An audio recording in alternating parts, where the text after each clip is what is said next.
ചേട്ടാ ഇത്? ചേട്ടനെ ആരെങ്കിലും പിടിച്ച് തല്ലിയോ? ഇനി അതോടെ ബാക്കിയുള്ളൂ. ഇവിടെ നാട്ടുകാർക്ക് മുഴുവൻ നട്ടഭ്രാന്താണെന്നാ തോന്നുന്നത്. വെറുതെ ട്രെയിനിൽ കയറാനും ഇറങ്ങാനും ആളുകൾ ഉണ്ടാക്കുന്ന തള്ളു കണ്ടാലേ ഇന്നൂടെ ലോകമുള്ളൂ എന്ന് തോന്നും. ഈ അഡ്രസ്സും കൊണ്ട് അന്വേഷിച്ച് ഞാൻ രാത്രി മുഴുവൻ കറങ്ങി നടന്നു. ഞങ്ങൾ കഴിഞ്ഞ ആഴ്ച വീട് മാറി. ഇത് തൽക്കാലം 2-3 മാസത്തേക്കാ. അത് കഴിഞ്ഞാൽ ക്വാർട്ടേഴ്സിലേക്ക് മാറും. രവിയേട്ടൻ ഓഫീസിൽ പോയ? ഇല്ല, ഉള്ളിലുണ്ട്. റെഡിയാവുക. എന്റെ എഴുത്ത് കിട്ടിയില്ലേ? ഉവ്, എഴുത്തൊക്കെ കിട്ടി. പക്ഷേ മൂപ്പർക്ക് അനക്കൊന്നുമില്ല. ഇനി ബാക്കി ഞാൻ പറയാം. നീ ഇങ്ങോട്ട് വന്ന അതേ തീവണ്ടി 2:30 നാട്ടിലേക്ക് മടങ്ങിപ്പോ. പെട്ടെന്ന് ചെന്നാ ടിക്കറ്റ് കിട്ടാൻ വലിയ തിരക്കുണ്ടാവില്ല കുഞ്ഞളിയ. ഇത്രയും ദൂരം സഞ്ചരിച്ചു വന്നിട്ട് അപ്പൂട്ടനൊന്ന് ക്ഷീണം മാറ്റി നാളെ പൊയ്ക്കോട്ടെ രവേട്ടാ. ആണോ? എന്നാ നീ ചെന്ന് കുറച്ച് എണ്ണയും കുഴമ്പും ഒക്കെ എടുത്തു വെച്ച് കൊടുക്ക് പൊന്നാങ്ങളക്ക്. മൂപ്പര് ഉണ്ട് കുളിച്ച് സുഖമായിട്ട് കുറച്ച് ദിവസം ഇവിടെ താമസിക്കട്ടെ. എണ്ണയും കുഴമ്പൊക്കെ തേച്ച് അളിയാൻ കുളിച്ചാൽ മതി. നീ ഇതൊന്ന് ഒപ്പിട്ട് തന്നാ ഞാൻ പൊക്കോളാം. കൊടു, എന്നെ നോക്കണ്ട, നന്നായിട്ടൊരു ഒപ്പിട്ട് കൊടു. അളിയൻ കൊണ്ടുപോയി വിക്കട്ടെ സുഖമായിട്ട് തറവാട്. രവിയേട്ടാ, ഞാൻ വിശദമായിട്ട് രവിയേട്ടൻ എല്ലാം എഴുതിയിരുന്നു. അങ്ങേരോട് ബാങ്കിൽ നിന്ന് 4 ലക്ഷം മോഷ്ടിക്കാൻ ഞങ്ങൾ ആരും പറഞ്ഞില്ല. രവിയേട്ടാ, ദൈവദോഷം പറയരുത്. ബാങ്കിൽ അച്ഛന്റെ കൗണ്ടറിൽ നിന്ന് ആരോ കണക്ക് തെറ്റിച്ചെഴുതി 4 ലക്ഷം കാണാതാക്കി. അച്ഛൻ മോഷ്ടിച്ചെങ്കിൽ ആ പണം എവിടെ? ആ പണം ഉണ്ടായിരുന്ന അച്ഛൻ സ്വന്തം വീട് വെക്കാൻ തയ്യാറാവോ? അതൊക്കെ തന്നെ അച്ഛന്റെ അടവാ. പണം മോഷ്ടിച്ചിട്ടില്ല എന്ന് മറ്റുള്ളവരെ ബോധ്യപ്പെടുത്താനുള്ള അടവ്. രവിയേട്ട ഇത്ര ദുഷ്ടനാണോ? ഞാൻ ദുഷ്ടനായതുകൊണ്ടാണ് നിന്റെ പെങ്ങളെ ഞാൻ ഇപ്പോഴും പോറ്റുന്നത്. പാടം തരാം, പറമ്പ് തരാം, പൊന്ന് തരാം എന്നൊക്കെ പറഞ്ഞ് മോഹിപ്പിച്ചിട്ട്. അതൊന്നും ചുമ്മാ പറഞ്ഞതായിരുന്നില്ല. ഇങ്ങനെ ഒരു കേസ് ഇടുത്തി പോലെ തലേ വന്ന് വീഴുന്ന ആരെങ്കിലും വിചാരിച്ചോ? നീ കൂടുതൽ സംസാരിക്കണ്ട. വീട് തൽക്കാലം അങ്ങനെ വിൽക്കണ്ട. ഇവിടെ ഒപ്പിടുന്ന പ്രശ്നവുമില്ല. പണം കൊടുത്തില്ലെങ്കിൽ അച്ഛന് ജയിലിൽ കിടക്കേണ്ടി വരും. കിടക്കട്ടെ. ജയിലിൽ ഇപ്പം നല്ല ഭക്ഷണം കൊടുക്കുന്നത്. ഫാൻ, TV, എല്ലാ സൗകര്യങ്ങളും ഉണ്ട്. പിന്നെ അല്ലാതെ എന്ത് പറഞ്ഞാലും ഇത് ഒപ്പിട്ട് വാങ്ങിക്കാതെ എനിക്ക് ഇവിടുന്ന് പോകാൻ പറ്റില്ല. നാട്ടിൽ നിന്ന് വന്ന് തെണ്ടി തിരിഞ്ഞ് നടക്കുന്ന എത്രയോ പേര് ഈ സിറ്റിയിലുണ്ട്. വേണമെങ്കിൽ നിനക്ക് തണ്ടാൻ അടുക്കളയിൽ നിന്ന് ഒരു ചട്ടിയോ ചിരട്ടയോ ഞാൻ എടുത്തു തരാം. അങ്ങനെയാണ് വിധിയെങ്കിൽ ചട്ടി ചിരട്ടൊക്കെ എനിക്ക് വെളിയിലും കിട്ടും. എന്നാ ചെല്ല്, നേരം കളയാതെ ചെന്ന് തെണ്ട്. രവേട്ടാ, ആവശ്യമില്ലാത്ത കാര്യങ്ങളൊന്നും സംസാരിക്കണ്ട. ആജ്ഞയാണോ? എണ്ണം ഉണ്ടെങ്കിൽ നീയും കൂടി ഇറങ്ങി ചെല്ലടി. വേണ്ട മിനി, നിങ്ങൾ തമ്മിൽ വഴക്കിടണ്ട. തെണ്ടിയിട്ടായാലും മോഷ്ടിച്ചിട്ടായാലും അച്ഛനെ രക്ഷിക്കാനുള്ള വഴി കാണാതെ ഞാൻ ഇവിടുന്ന് മടങ്ങിപ്പോവില്ല. പക്ഷെ ഒന്ന് ഞാൻ തീർത്ത് പറഞ്ഞേക്കാം, ഇനി തന്റെ അവതാരത്തിന് വേണ്ടി ഞാൻ ഈ പടി ചവിട്ടില്ല. നീ പോയി കാപ്പി എടുക്കടി.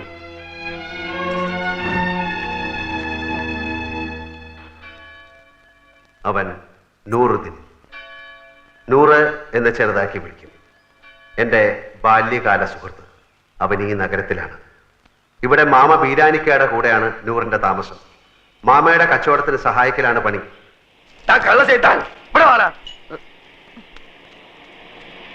എന്താ മാമ? 78 43 കൂട്ടിയാൽ എത്രണ്ട?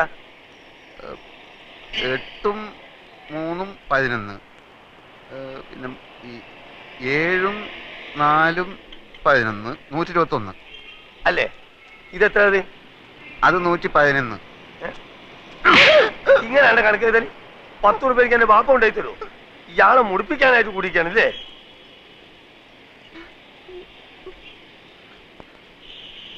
ഈ എന്താണ്ട് കുന്തം മുണിക്കമായിരിക്കണേ? അന്റെ മൂന്ന കാണാനല്ലേ എരപ്പ ഈ ആൾക്കാർ വന്നിക്കണേ. പോയി പണി കള്ള ലക്ഷണം കേട്ടോ.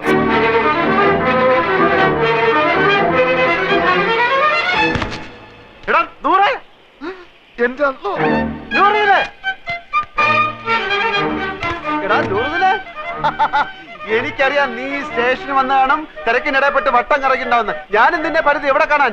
നിന്റെ ഈ മുടിഞ്ഞ കട കണ്ടുപിടിക്കാൻ ഞാൻ എവിടെയൊക്കെ അന്വേഷിച്ച്. നീ നിങ്ങൾക്ക് കുടിക്കാൻ എന്ത് ജ്യൂസാ വേണ്ടിയത്? ഗ്രേപ്പ്, പൈനാപ്പിൾ, ഓറഞ്ച്, മാംഗോ, സാത്തുകുടി? ഇനി എനിക്ക് എന്തിനാടാ ജ്യൂസ്? നിന്നെ കണ്ടപ്പോ തന്നെ എല്ലാ ജ്യൂസും ഒരുമിച്ച് കുടിച്ച പോലെ ആയില്ലേ? എവിടെ നിന്റെ അർത്ഥ കൈക്ക് ഉപ്പ് തേക്കാത്ത മാമ? നിന്റെ കട കൊള്ളാമല്ലോ. നിന്റെ മാമ തട്ടിപ്പോയാല് പിന്നെ ഈ കട നിനക്കായിരിക്കും അല്ലേ? ധാരണ്ട് ഞമ്മക്ക് അറിഞ്ഞൂടാ. നിനക്ക് എന്നെ മനസ്സിലായില്ലേ? എടാ, ഒരു ബെഞ്ചിലിരുന്ന് പഠിച്ച് ഒരു പാത്രത്തിലുണ്ട് ഒരു സിനിമ 3-4 പ്രാവശ്യം ഒരുമിച്ച് കണ്ടേടാ. നിനക്ക് എന്നെ മനസ്സിലായില്ലടാ. കാള് തെറ്റി. പടച്ചോരാണ് മാമ. ഞമ്മക്ക് ഈ ചെയ്താൻ അറിഞ്ഞൂടാ. അറിഞ്ഞുകൂടാത്തവനാണെങ്കിൽ എങ്ങനെയാണ് അർത്ഥം ഇപ്പൊ കേട്ടാളെ എന്റെ മാമ? നാട്ടുകാർ പറഞ്ഞു കൊടുത്തായിരിക്കും. അതെ, ഒന്ന് വന്നാട്ടെ. വരും. അതെ, ഈ ചെക്കന്റെ പേര് 100 എന്നാണ് ആൾക്കാരെ പറഞ്ഞത്. അതാരെങ്കിലും പറഞ്ഞു തരണോ? ഇമാതിരി മുമ്പിലായക്കാരെ ഞാൻ ദിവസേന കാണുന്നുണ്ട്. ഞാൻ അങ്ങനത്തെ ആളൊന്നുമല്ല. ഇതൊക്കെ ചോദിക്കാൻ നിങ്ങളാരാ? നിന്റെ പേര് എനിക്ക് ആരും പറഞ്ഞു തന്നില്ലേ? നിങ്ങളുടെ പേര് പറഞ്ഞിട്ട് എനിക്ക് എന്ത് കാര്യം? കാര്യം തന്നെ എനിക്ക് പറയുമ്പോ കേക്കാം. നീ ഇപ്പൊ പറഞ്ഞില്ല അർത്ഥമായിക്ക് ഇപ്പൊരു മാമനെ പറ്റി. ആ മാമാണ് ഈ മാമ. അയ്യോ മാമ സോറി മാമ, ഞാൻ അങ്ങനെ ഉദ്ദേശിച്ചൊന്നും പറഞ്ഞല്ല, ഞാൻ ചുമ്മാ പറഞ്ഞ നിർത്തണം നമുക്ക്. ഈ എന്താ നമ്മളെ മാമാന്ന് വിളിക്കണേ? അന്റെ അമ്മ എന്താ നമ്മളെ പെങ്ങളച്ചാ? ഇല്ലാത്ത പരിചയം കാട്ടി ഓരോരോ ഹമാറുകൾ വലിഞ്ഞു കയറും കേരളക്കാരെ പറയിപ്പിക്കാൻ. മേലാലിന്റെ പൂടിയന്റെ ചുറ്റുവട്ടത്തിൽ എങ്ങാനും കണ്ടാൽ അന്റെ കാൽ അടിച്ചിട്ട് ഞാൻ എൽഷേപ്പാക്കും. ആ പോ പോ ഇങ്ങോട്ട് ഇങ്ങോട്ട് ഇങ്ങോട്ട് പോ കളവേ.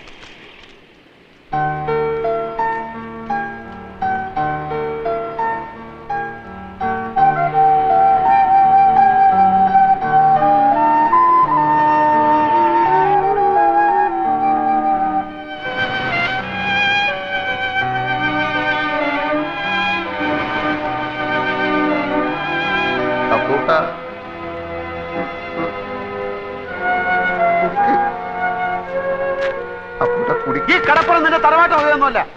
നിനക്ക് എന്നെ അറിയില്ലല്ലേടാ പൊന്നി. എടാ സ്കൂളിൽ പഠിക്കുമ്പോൾ ഞാൻ നിനക്ക് എത്ര ഐസിക്ക് വാങ്ങിച്ചു തന്നിട്ടുണ്ടോ? എടാ എല്ലാ കണക്ക് പരീക്ഷയ്ക്ക് നീ എന്റെ പേപ്പർ കോപ്പി അടിച്ചല്ലേടാ ജയിച്ചത്. എടാ 8ാം ക്ലാസ്സിൽ പഠിക്കുമ്പോൾ ഹൈമാവതിയുടെ ചോറ് കട്ട് നിന്നതിനെ നിന്നെ സ്കൂളിൽ സസ്പെൻഡ് ചെയ്തപ്പോൾ ഞാനല്ലേടാ കുറ്റം ഏറ്റെടുത്ത് നിന്നെ രക്ഷിച്ചത്. പറയടാ കഴിഞ്ഞ എന്ത് കഴിഞ്ഞാന്ന് പറഞ്ഞു കഴിഞ്ഞോന്ന് കഴിഞ്ഞെങ്കിൽ ഞമ്മക്കും ചിലത് പറയാനുണ്ട്. എനിക്ക് കേൾക്കണ്ട. എന്നാ ചെവി പൊത്തിക്കള. പലിശക്ക് പണം കൊടുക്കുന്ന മാമാന്റെ ആട്ടും തുപ്പും സഹിച്ചിട്ട് നമ്മളിവിടെ കയ്യ. എന്തിന്? മൈമുനേനെ മറ്റാരും തട്ടിക്കൊണ്ടുപോവാതിരിക്കാൻ വേണ്ടി. ശമ്പളം ഇല്ല, നല്ലൊരു ഷഡ്ഡി വാങ്ങാനുള്ള പൈസ പോലും അയാൾ തരില്ല. സഹിക്കുക. അങ്ങനെ ഇരിക്കുമ്പോൾ കഴിഞ്ഞ കൊല്ലം നാട്ടിൽ നിന്നൊരു പഹയം വന്ന് ചാടി. നമ്മളെ കോയിക്കലെ മൊയ്തൂക്കാന്റെ മോൻ ഖാലിദ് നമ്മളെ കൊണ്ടാവും പോലെ അവനെ നമ്മൾ സൽക്കരിച്ച് ഒടുക്കം മാമാന്റെ കയ്യിൽ നിന്ന് 500 റുപ്യ വാങ്ങിയിട്ട് ഓൻ മുങ്ങിക്കളഞ്ഞു. അതിനുശേഷം നമ്മളെ കൂട്ടുകാരനാന്ന് പറഞ്ഞിട്ട് ആര് വന്നാലും മാമാന്റെ അടി ഞമ്മക്ക. ആ ഒറ്റ കാരണം കൊണ്ടാണ് അപ്പൊ കുട്ട അറിയാത്ത പോലെ നമ്മൾ ആക്ട് ചെയ്തത്.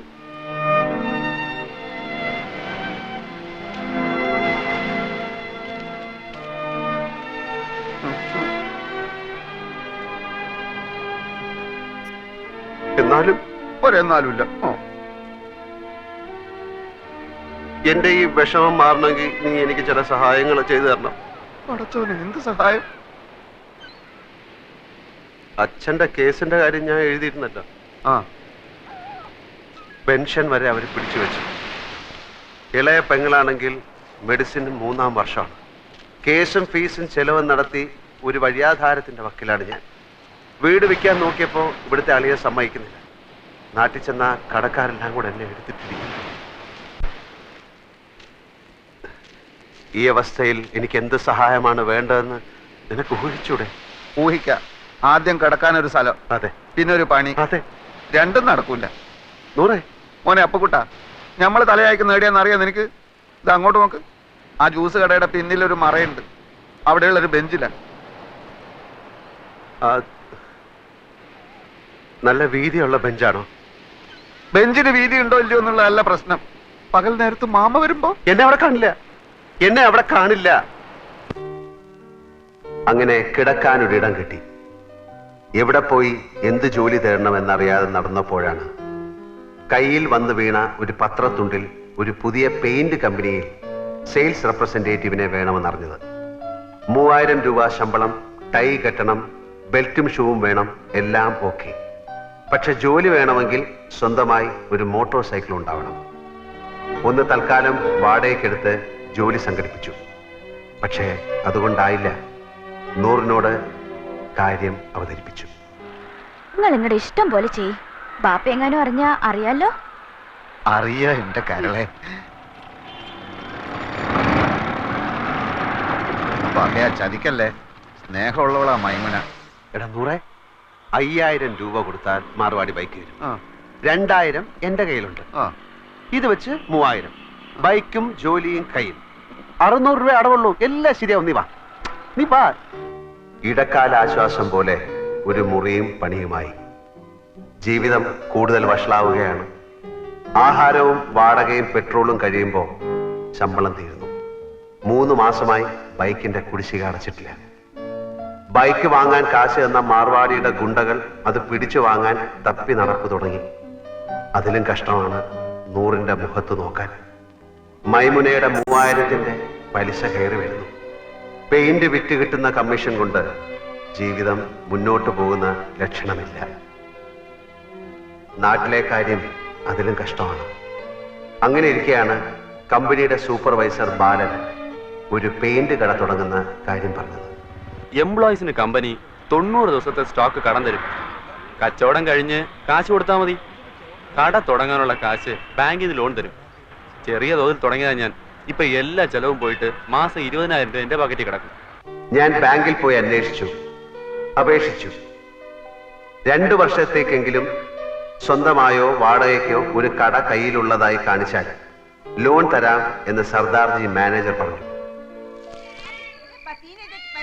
കൊടുക്കാന്ന് പറഞ്ഞിട്ട് മാസം 2 മാമ അറിഞ്ഞാൽ എന്റെ മയ്യത്തും ഓളെ നിക്കാഹ് ഒരുമിച്ച് നടക്കും. എടാ, അതിപ്പോ ഞാൻ പണം കൊടുത്താലും നിന്റെ മയ്യത്തും അവളുടെ നിക്കാഹും ഒരു ദിവസം തന്നെ നടക്കും. നീ അയാളെ താങ്ങി നടക്കുന്നിടത്തോളം കാലം ഈ നിക്കാഹ് നടക്കില്ല. ഓളെ വേറെ ആരെങ്കിലും കെട്ടിക്കൊണ്ടുപോകും. ബേജാറാക്കുന്ന വർത്താനം പറയല്ലേ അപ്പൊ കുട്ട.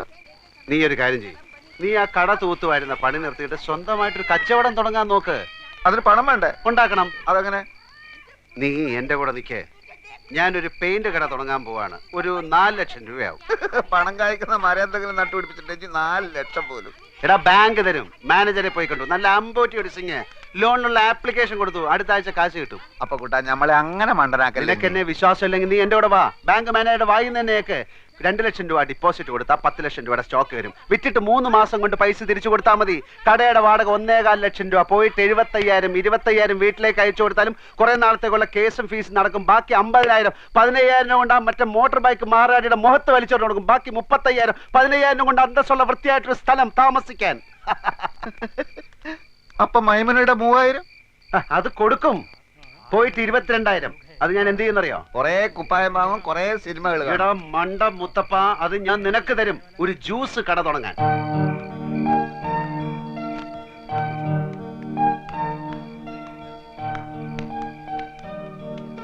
പക്ഷേ ഇതൊക്കെ നടക്കണമെങ്കിൽ ചെറിയൊരു പ്രശ്നമുണ്ട്. എന്ത്? 2 വർഷത്തെ കടവാടക മുൻകൂർ കൊടുത്താലേ ഈ ഓണർ വാടക ചീട്ട് എഴുതി തരൂ. അത് കാണിച്ചാലേ ലോൺ കിട്ടൂ. തിങ്കളാഴ്ച ലോൺ കിട്ടും. 5 ദിവസത്തേക്ക് ഒരു 1.25 ലക്ഷം രൂപ ലോൺ കിട്ടി. അപ്പൊ തന്നെ തിരിച്ചു കൊടുത്തേക്കാം. നിനക്കാരാ എത്ര ഉറുപ്പ്യ കടം തരിക? നീ വിചാരിച്ചാലേ നടക്കും. നീ വിചാരിച്ചാൽ അത് നടക്കും. അതെങ്ങനെ? നിന്റെ മാമ എടുത്ത് ചോദിച്ചാൽ. ആ, നടന്നു തന്നെ. ആളും തരവ് മുതൽ നോക്കിയിട്ടാ മാമ കാശ് കൊടുക്കുക. നിനക്കാന്ന് പറഞ്ഞാൽ 10 പൈസ വരില്ല. എന്ത് കണ്ടിട്ടാ? എടേ, എനിക്ക് വേണ്ട. എന്റെ അളിയൻ രവീന്ദ്രൻ നായരല്ലേ, അയാൾക്ക് കൊടുത്താൽ മതി. അതെങ്ങനെ? ഞാൻ കാര്യങ്ങൾ വിശദമായിട്ട് പറയാം. നീ എന്റെ കൂടെ ഒന്ന് നിന്നാ മതി. ഇതൊന്നും എനിക്ക് വേണ്ടിയിട്ട് മാത്രമല്ല കേട്ടോ. മൈമുനയുടെ നിക്കാതെ നിന്റെ മയ്യത്ത് ഒരുമിച്ച് അടക്കാതിരിക്കാൻ കൂടി വേണ്ടിട്ടോ ഞാൻ ഇതൊക്കെ പറയുന്നത്. ഇതൊക്കെ എങ്ങനെ നടക്കും ആദ്യം പറ.